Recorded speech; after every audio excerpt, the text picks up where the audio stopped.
The cabin lights of AirTrans Flight 907 glowed with a soft amber warmth, casting a cozy comfort over the nearly 200 passengers on board. It was a red-eye flight, one of those long, quiet journeys where the hum of the engines became the soundtrack to drifting thoughts and restless sleep. The aircraft, a wide-bodied twin-engine giant, sliced through the upper atmosphere like a silent arrow. Outside the windows, the world was nothing but dark velvet sky and scattered constellations. Inside, however, a different kind of quiet had settled, one that no passenger or crew member could detect. It wasn't the peaceful hush of a smoothly running flight. It wasn't the lull created by dimmed lights and dozing travelers. It was something far more dangerous, hidden behind the fortified, keypad-locked cockpit door. Both pilots, Captain Alan Reeves and his first officer, Marissa Doyle, were asleep. It wasn't intentional. They were professionals, veterans with thousands of flight hours between them, and they had not planned for exhaustion to ambush them mid-flight. But sometimes fatigue was an enemy even skill and discipline couldn't defeat. Reeves had been fighting a migraine since takeoff, and Doyle had been on a brutal rotation schedule with barely any rest between flights. Autopilot, reliable as ever, was holding the aircraft steady, maintaining altitude and direction with mechanical precision. But autopilot was not human. It couldn't make decisions, interpret sudden weather changes, handle complications, or notice when the aircraft gently drifted a few degrees off ideal course due to crosswinds. It couldn't be aware of a potential conflict ahead on the flight path. It simply executed what it was told and nothing more. In the cabin, passengers remained blissfully unaware. A mother in row 14 slept with her head resting against her daughter's shoulder. A businessman in row 7 dreamed with his mouth open, tie loosened. A pair of backpackers near the rear of the aircraft whispered excitedly about their upcoming adventure, their conversation fading as exhaustion overtook them. The flight attendants moved softly along the aisles, gathering empty cups, adjusting blankets, and whispering politely to anyone still awake. They trusted that the pilots were alert and the cockpit monitoring systems, communicating with air traffic control and ensuring the flight remained safe. Trust was an invisible ingredient in aviation, and tonight, that trust was misplaced. The occasional flicker of an instrument panel indicator near the galley went unnoticed by the crew. To most passengers, the lights meant nothing, just more mysterious features of an airplane they didn't understand. But those tiny flickers carried warnings, subtle deviations, small corrections the plane's automated systems were performing without any pilot oversight. Over the Pacific Ocean, with miles of empty darkness below, the aircraft began a barely detectable drift off its intended heading. Not enough to cause alarm, but enough to matter. And yet, the aircraft interior felt serene, almost unreal in its stillness. A long-haul flight often had this dreamlike atmosphere. People were suspended above the world, caught between destinations, wrapped in blankets and uncertainty. There was no sense of danger, nothing to suggest a looming threat of vulnerability, except in row 22. There, in the aisle seat, sat Ethan Cole, a man who rarely slept on planes. His eyes were scanning the cabin, trained to notice what others ignored. His background wasn't obvious to the casual observer. To most, he looked like an ordinary traveler in his mid-30s hoodie, travel-worn backpack, a paperback novel tucked into the seat pocket. But Ethan wasn't ordinary. He had spent years as an aviation safety tester, a professional tasked with monitoring planes, evaluating crew response times, and stress-testing scenarios where human error could be just as dangerous as mechanical failure. He was trained not only to recognize problems but to anticipate them, and although he tried to relax like everyone else, he couldn't help but feel something was OFF, a slight vibration shift, a faint change in engine pitch, a subtle sensation that the plane had adjusted course without the usual smooth correction pilots made. Asterisk. It wasn't fear he felt, just instinct, a whisper of unease. He glanced up and noticed the faint glow of amber from the galley instrument screen. Something was pinging a soft notification. Something the flight crew had not yet seen. Asterisk. The plane continued its steady glide, unaware of the drama blooming quietly beneath its surface. Asterisk. Somewhere behind the locked cockpit door, two exhausted pilots slept on. Asterisk. And somewhere in row 22, a man who had spent a career identifying threats was about to realize that this ordinary-looking flight was about to demand something extraordinary from him. Ethan Cole had always believed that every plane had a story if you paid close enough attention. Most passengers simply wanted the hours to pass. They put on headphones, closed their eyes, and trusted the world around them to behave. Ethan wasn't like that. He never had been. Even now, sitting in row 22, his senses were tuned to the subtle clues of the flight's behavior. Asterisk. At first it was nothing more than a faint tug, like a gentle hand pulling the aircraft slightly sideways. Normal flyers wouldn't feel it. 2. Ethan, it felt like the plane was compensating for something: wind shear, course drift, a correction not fully countered. Normally, pilots continuously made micro-adjustments. They kept the wings balanced, maintained heading, and kept the aircraft aligned with the flight path. Asterisk. But the corrections Ethan sensed felt automated, mathematical, abrupt, lacking the human softness he was used to. Asterisk. He glanced around. The cabin was quiet. A flight attendant near the front was restocking a beverage cart, humming softly. Across the aisle, a teenager tapped through a rhythm game on his phone.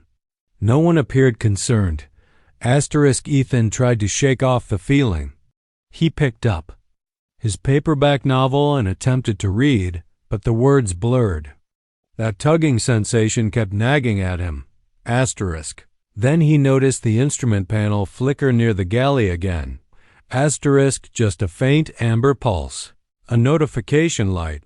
Asterisk. Not a full alarm, but the kind that indicated the autopilot had slightly altered its trim or heading. Asterisk. Ethan frowned. That's the third time, he whispered to himself. He pressed the call button. Nothing happened. Asterisk. He waited a full minute. No attendant came. He tried again. Another minute passed. Asterisk. This was unusual. Attendants didn't ignore the call system, especially not on a quiet night flight. Asterisk. Ethan exhaled slowly. His instincts sharpened. Something was absolutely wrong. Asterisk. He unbuckled his seatbelt and stood. Asterisk. A few passengers glanced at him, then back to their screens or pillows.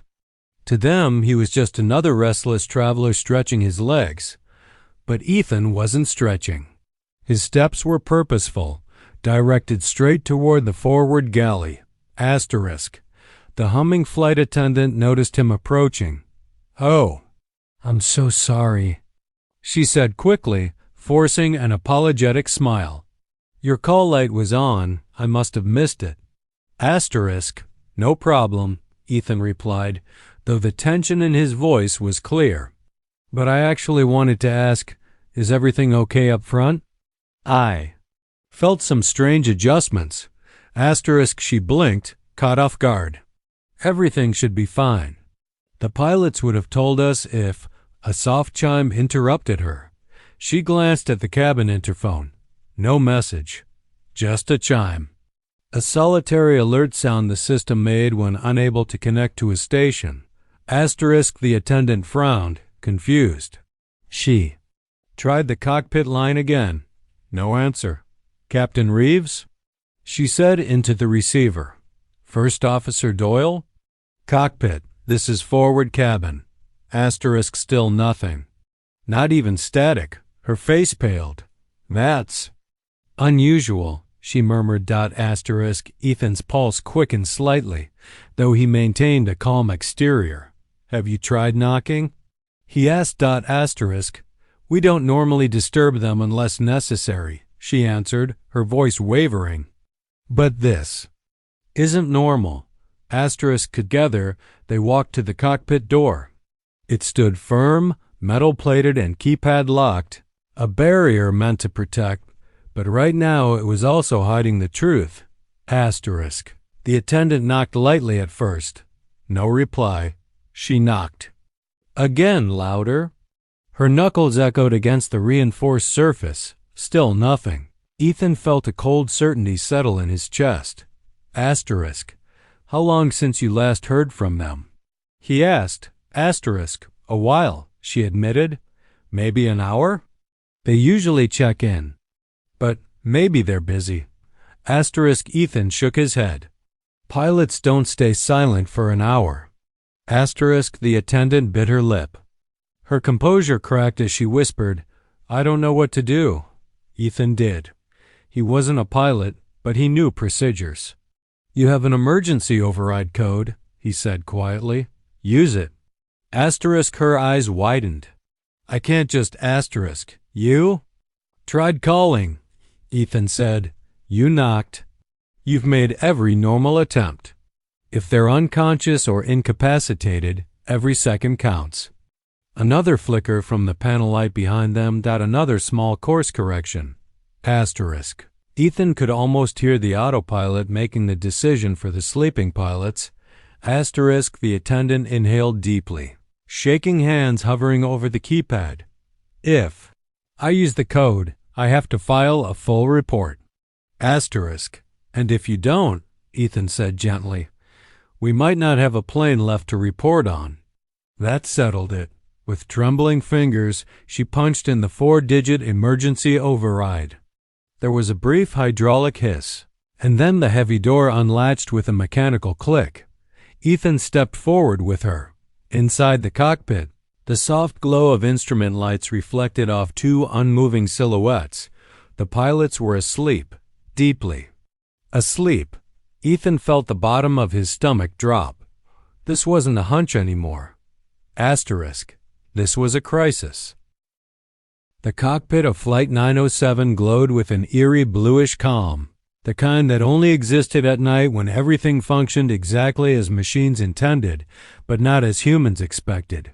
Ethan and the flight attendant stood frozen for a heartbeat, staring into the dim cabin where both pilots sat slumped in their seats. Captain Alan Reeves was leaned slightly to the left, head resting against the headrest as though in a deep, exhausted sleep. First Officer Marissa Doyle had her chin on her chest, her arms hanging limp at her sides. Their breathing was slow and steady. Neither stirred at the sound of the door unlocking, the hiss of the mechanism, or the footsteps entering the cockpit. Attendant gasped softly. Oh my God. Ethan moved forward, steady, careful, the way he had moved during every simulation of pilot incapacitation he had monitored during his career. But this wasn't a simulation. The stakes weren't hypothetical. 200 people behind him were depending on the next few minutes. He scanned the cockpit with sharp eyes. Autopilot was engaged. Altitude steady. Course slightly off only, by a few degrees, but enough to warrant concern. The communications panel was lit up with several message indicators. They blinked, waiting for the pilots to respond to routine check-ins they had missed. Probably for the past hour, Ethan turned toward the attendant. Close the door, he said quietly. She obeyed, shutting them inside with a soft click. Then Ethan touched the captain's shoulder. Gently at first, no reaction. He leaned in closer. Captain Reeves, he said firmly, you need to wake up. Still nothing. The attendant's breathing grew rapid. Are they unconscious? Did something happen to them? Was it the food? Carbon monoxide? Oh no, what if calmed down? Ethan said without looking at her. They're breathing normally. Looks like deep sleep, not a medical emergency. Asterisk. But why would both? Asterisk. Fatigue, Ethan said. It happens. He didn't need to explain that fatigue was one of the most dangerous and underreported risks in aviation. Schedules were brutal. Rotations were unforgiving. A pilot could go from one continent to another with only minimal rest in between. Even the best cracked under the strain. Asterisk, he turned to First Officer Doyle and tried again. Marissa, wake up. Asterisk, her eyelids fluttered slightly. Just for a moment, Asterisk, Ethan gently but firmly shook her shoulder. First Officer Doyle, he repeated. Wake up, you're needed. Asterisk, she jerked suddenly, inhaling sharply as though dragged from a long dive underwater. Her hand shot to the control column instinctively, eyes wide and unfocused. Asterisk, where? She stammered, blinking rapidly as she tried to reorient herself. Asterisk, you fell asleep, Ethan said calmly. Both of you. Asterisk, Doyle stared at him in disbelief. I know, I wasn't asleep. Her voice faltered as her gaze dropped to her hands, limp and still unresponsive. Oh God. Asterisk, Ethan glanced at the captain, who still hadn't stirred. He shook Reeves more firmly this time. Asterisk, the captain jerked awake with a violent start, inhaling sharply. What's going on? Autopilot engaged? Did I? Asterisk, you were asleep, Ethan said, a little more firmly. Both of you. You. Missed multiple calls from a TC.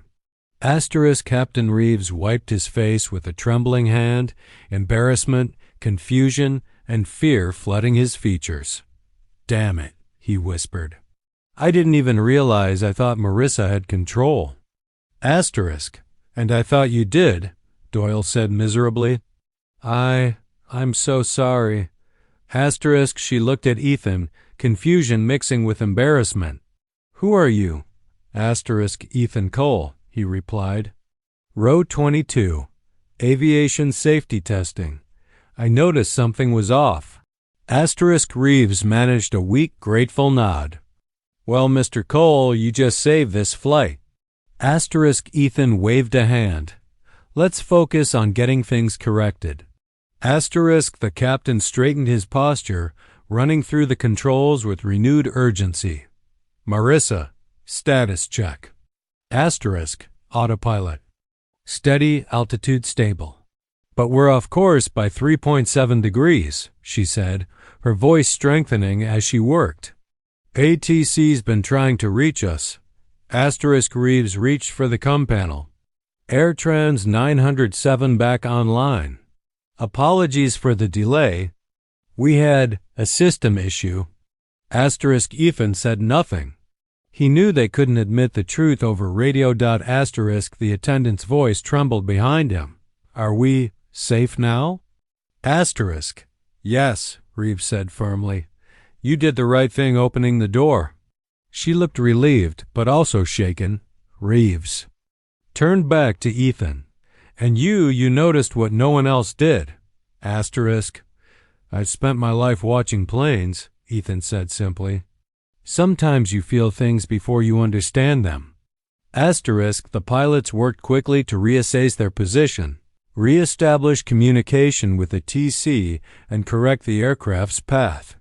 The cockpit was once again alive with human awareness, not just automated steadiness. But the shock lingered in the air unspoken, heavy. Asterisk, Ethan took a step back. You're stable here. I'll return to my seat. Asterisk, Reeves nodded. We're stable, thanks to you. Asterisk, Ethan turned toward the door, the attendant following closely. As they stepped back into the dim cabin, neither said a word. But both knew the truth. Asterisk, if Ethan hadn't stood up from row 22, their story might have ended differently. When Ethan and the flight attendant stepped out of the cockpit, the cabin felt different, quieter, heavier somehow. The hum of the engines remained steady, The lights still glowed their warm amber tones, and most passengers continued to sleep or doze without the faintest idea of the drama that had just unfolded behind the sealed cockpit door. But to Ethan, everything felt sharper, more fragile. He had seen how close the flight had come to losing human control entirely, and that knowledge brought an unsteady weight to every step he took. The attendant, still pale and rattled, whispered, "Do you think they're okay now?" "Really okay?" Ethan nodded gently. "They're alert now. Adrenaline will keep them awake the rest of the flight." "I still can't believe it," she murmured. "Both of them asleep.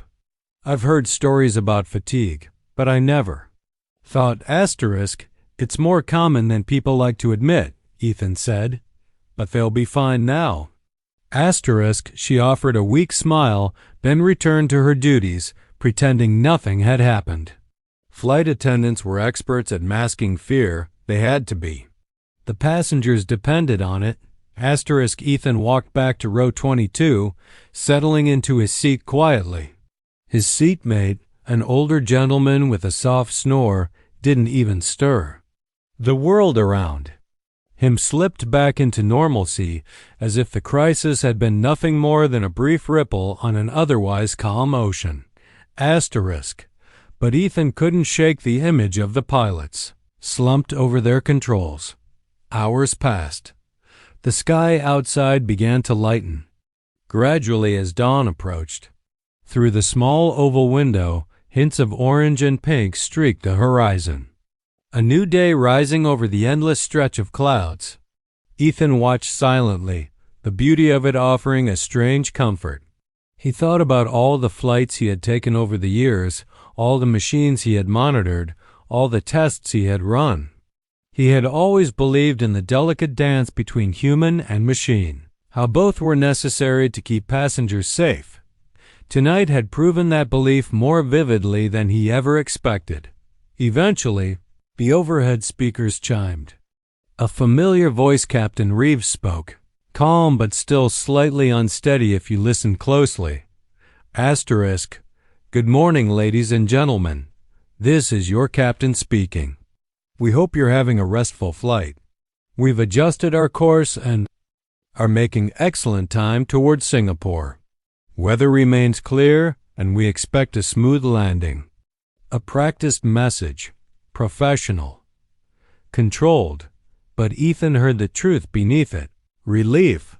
The cabin stirred as passengers woke, stretched, and prepared for landing. Babies cried softly. People shuffled to the restrooms.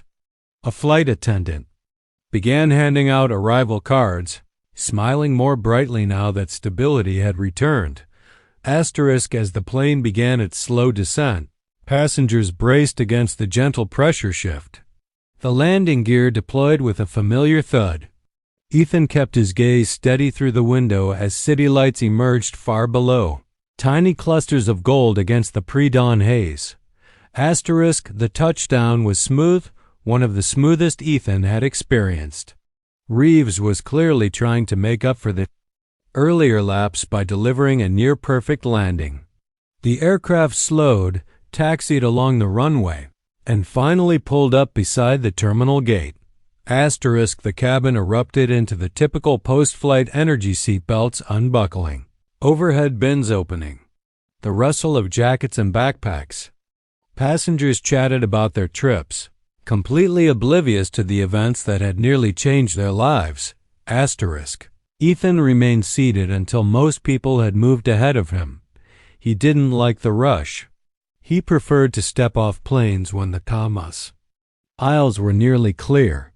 When he finally rose and walked toward the exit, Captain Reeves stood just outside the cockpit door, greeting passengers as they left. His posture was straight, uniform, crisp, but his eyes carried a different story.